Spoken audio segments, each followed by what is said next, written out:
जबरी चोरी करणाऱ्या 2 सराईत गुन्हेगारांना अहमदनगर जिल्ह्यातल्या राहुरी पोलिसांनी जेरबंद केले आहे।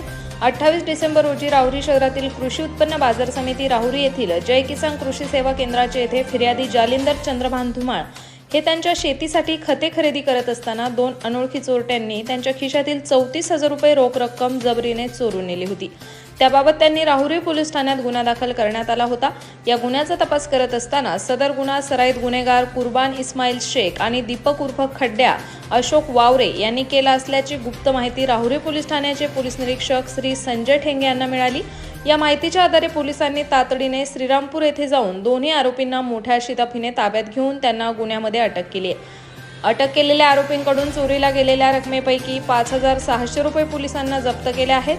दरम्यान आरोपींना 7 दिवसाची पोलीस कोठडी ठोठावण्यात आली आहे।